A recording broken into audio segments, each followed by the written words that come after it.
नमस्कार दोस्तों। राहुल गांधी ने नरेंद्र मोदी के चेहरे को बेनकाब कर दिया है। राहुल गांधी के स्ट्रेटजी ने अब नरेंद्र मोदी को जगह जगह नंगा करना शुरू कर दिया है। स्थिति यह है कि नरेंद्र मोदी यदि बात करते हैं सबका साथ, सबका विकास, सबका विश्वास, तो उन्होंने दिखा दिया ना तो ये सबके साथ हैं, न सबका विकास करते हैं और न ही ये किसी का भी विश्वास करते। ये असल में विश्वासघाती है और उन सारी चीजों को करने के बाद अब देश इन चीजों को लेके नरेंद्र मोदी को घेरने लगा। जहां कोलकाता में नरेंद्र मोदी, उनकी भारतीय जनता पार्टी और उनके जुड़े छात्र संगठनों के जरिए वो एक प्रोटेस्ट खड़ा कर देते हैं।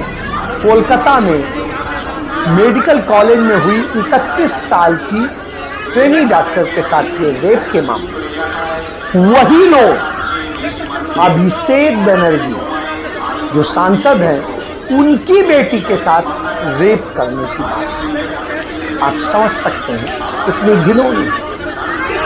और हालत तो यह है कि वही भारतीय जनता पार्टी शासित राजस्थान में, वहां के जोधपुर के एक हॉस्पिटल में एक 14 साल की बच्ची के साथ में गैंग रेप होता है। 14 साल की बच्ची। और महाराष्ट्र में, वहां भी भाजपा की सरकार है, और वहां पर जिस तरीके से एक नर्स के साथ में, वो नर्स जो सेवा कर रही थी पीड़ितों की, वो जब जाती है रत्नागिरी जिले में, तो उस नर्स के साथ गैंग रेप होता है। यही नहीं, लड़के भी सुरक्षित नहीं है। इसका उदाहरण बता देता हूं। बिहार में एक लड़के के साथ जिस तरह से बीभत्स घटना होती है, वह अपने आप में शर्मनाक है।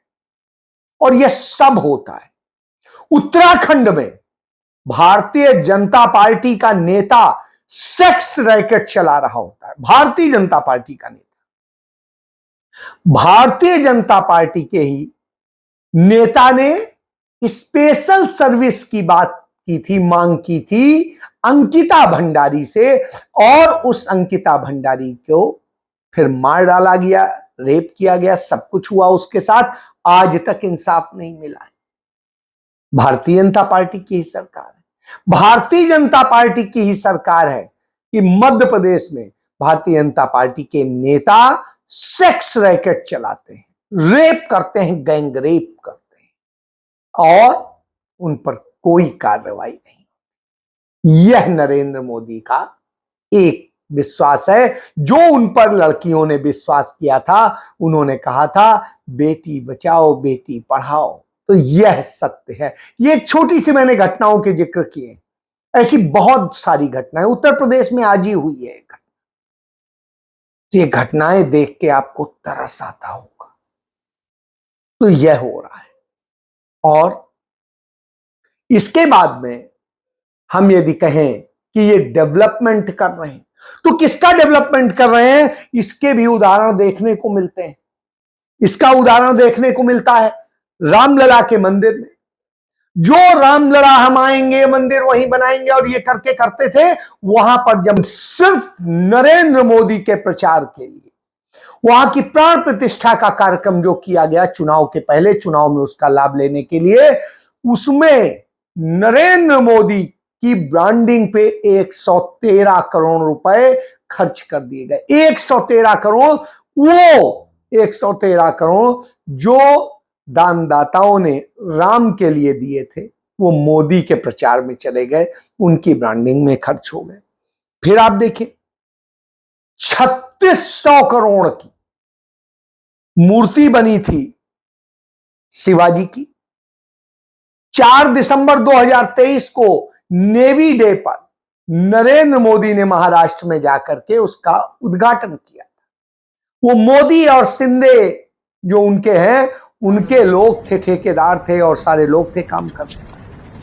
मूर्ति बनी गई, बड़े बड़े दावे किए गए, प्रचार किए गए, और स्थिति क्या होती, वह मूर्ति अभी एक हवा का झोंका आया, गिरी और टूट गई, खंड खंड हो गई।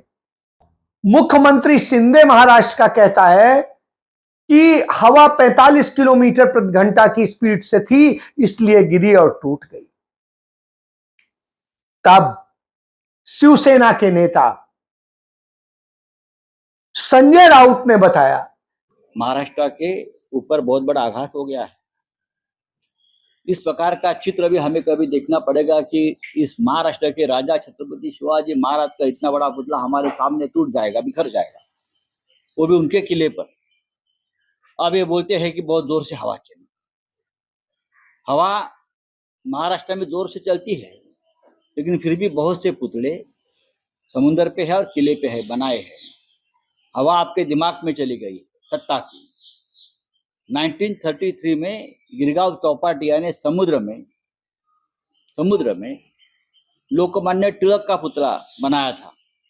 1933 में समुद्र में, वहां भी हवा है, वो भी समुद्र है, वो आज भी मजबूती से खड़ा है, लोकमान्य तिलक का पुतला। हाँ, छत्रपति शिवाजी महाराज ने बनाया हुआ प्रतापगढ़ है, प्रतापगढ़ के ऊपर एक पुतला बनाया। पंडित नेहरू जी ने, प्रधानमंत्री पंडित नेहरू जी आए थे उस वक्त, उनके हाथों से उस छत्रपति जी के पुतले का अनावरण हुआ था। वो आज भी मजबूती से, लेकिन 8 महीने में सिंधुदुर्ग किले का छत्रपति शिवाजी महाराज का पुतला जिस तरह से उद्ध्वस्त हो गया, हमने देखा, वो बहुत बड़ी चोट है। भ्रष्टाचार उस काम में है जहां राष्ट्रभक्ति का नाम लिया जाता है। छत्रपति शिवाजी महाराज के काम में भी वो लोग भ्रष्टाचार करते हैं। कि जो मूर्ति अब से 90 साल पहले स्थापित की गई थी बाल गंगाधर तिलक की, समुद्र के किनारे है, जहां 90-100 किलोमीटर प्रति घंटे की रफ्तार से आती है हवाएं और समुद्री पानी और सब कुछ, बारिश पानी धूप सब कुछ झेलती है, वो आज तक सलामत खड़ी है। पंडित जवाहरलाल नेहरू ने वहीं शिवाजी महाराज की प्रतिमा का अनावरण किया था। 1957 में जिस प्रतिमा का अनावरण किया था, आज भी बिल्कुल अक्षुण्ण खड़ी है, मरम्मत की भी जरूरत नहीं पड़ी। लेकिन भाजपा का मॉडल ये हमने पहले भी देखा है। उज्जैन का महाकाल लोक, जहां तमाम मूर्तियां, तमाम सब कुछ लगाया गया था, हजारों करोड़ रुपया खर्च किया गया, और हुआ क्या, लूट का नतीजा ये हुआ, एक हवा चली, पानी बरसा और मूर्तियां, तमाम सारी चीजें टूट टाट के गिर गई। आप यही देखिए, अभी गुजरात में नरेंद्र मोदी ने ही चंद महीने पहले एक एक्सप्रेसवे या कहें एनएच का, नेशनल हाईवे का उद्घाटन किया था, और उस उद्घाटन के बाद में उस सड़क की स्थिति क्या होती है, वो सड़क पूरी तरह से उखड़ जाती है। यह राजकोट जिले में एयरपोर्ट के पास से गुजरती है, तो अब आप समझिए कि वो पूरी टूट जाती है एक छोटी सी बारिश। गुजरात में तमाम जगह बाढ़ आई हुई है। नरेंद्र मोदी के चाणक्य अमित शाह पहले बता रहे थे कि कैसे गुजरात ने तुरंत अलर्ट पे वो किया और इससे एक भी कैजुअलिटी नहीं।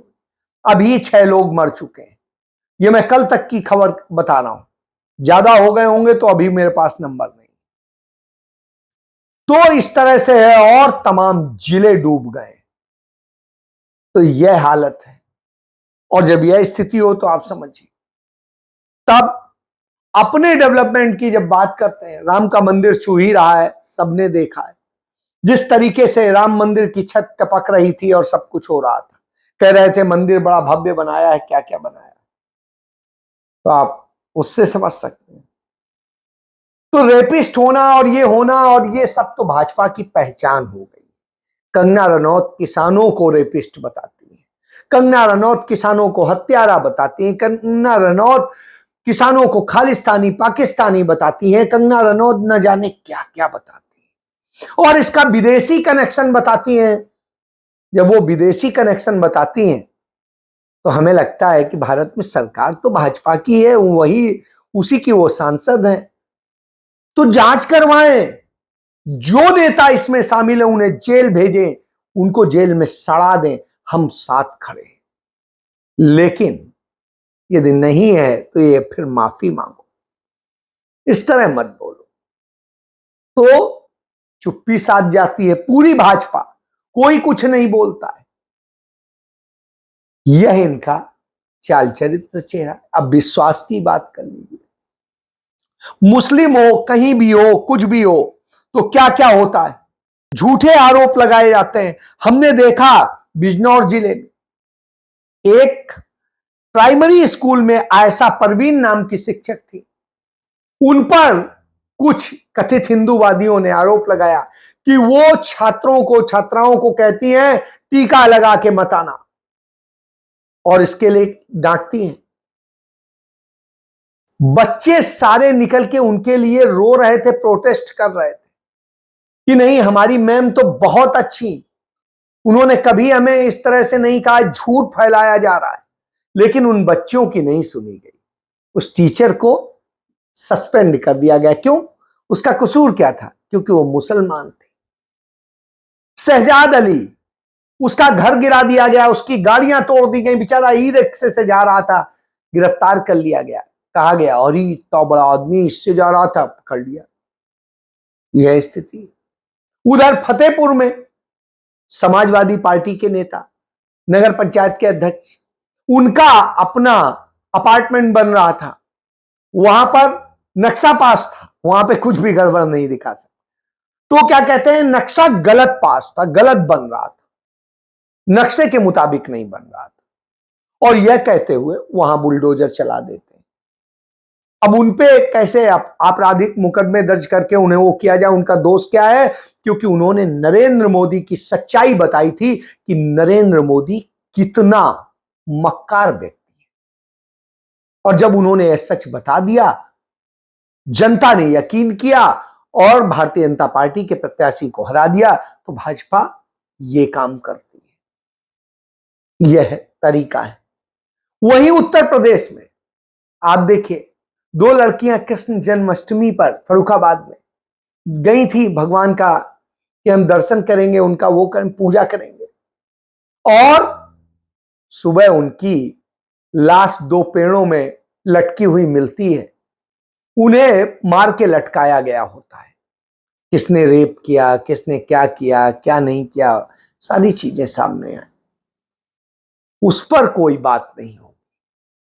प्रोटेस्ट क्या होगा कि कोलकाता में यह हुआ, तो भाई कोलकाता में घटना हुई, उसकी जांच कौन कर रहा है? सीबीआई कर रही। सीबीआई किसके अंडर में है? नरेंद्र मोदी के अंडर में है। सारे जांच सीबीआई कर रही। तो जब सीबीआई कर रही, स्थानीय पुलिस का अधिकार नहीं रह गया, स्थानीय सरकार का अधिकार नहीं रह गया, तो फिर समस्या क्या है? जो हो रहा है वो कर रहे हैं। ऐसे में जानबूझ के किया जाता है जिससे सारी चीजें ये हो जाए, डीरेल हो जाए। और डीरेल की स्थिति जब बार बार मैं कहता हूं तो रेल की भी स्थिति याद आ जाती। रेल में आज फिर एक दुर्घटनाग्रस्त हो गई है, रायबरेली में ट्रेन दुर्घटनाग्रस्त हो गई, और लगातार ट्रेनें दुर्घटनाग्रस्त हो रही हैं। रेल मंत्री हमारे असल में रील मंत्री हैं या डी रेल मंत्री हैं। तो वो अश्वनी वैष्णव छोटी छोटी घटनाएं बताते हैं, तो हम उन छोटी छोटी घटनाओं को देख रहे हैं, लोग मर रहे हैं, घायल हो रहे हैं, और बहुत घटनाएं हो रही हैं। उत्तर प्रदेश का मुख्यमंत्री उसमें एक कदम आगे चलता है। हम सब जानते हैं वो किस तरीके का आदमी है। तो जो खुद अपराधी था, जिसके खिलाफ आपराधिक मुकदमे थे 3 दर्जन, तो वो अजय सिंह बिष्ट उर्फ आदित्यनाथ, वो इनको घटनाओं को कहता है बड़ी साजिश है, विदेशी साजिश है, आपराधिक साजिश। जब यह बताता है तो दुखद स्थिति सामने आती है कि आप कहना क्या चाहते। जो नरेंद्र मोदी ने तेजस ट्रेन चलाई, उस पर बैठ के एक प्रोफेसर जा रहे थे, जब पहुंचे वो गुजरात, वहां बाढ़ के कारण ट्रेन रोक दी गई।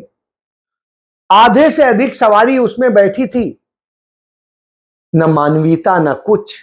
सब गाड़ी का एसी वेसी सब बंद करके चले गए।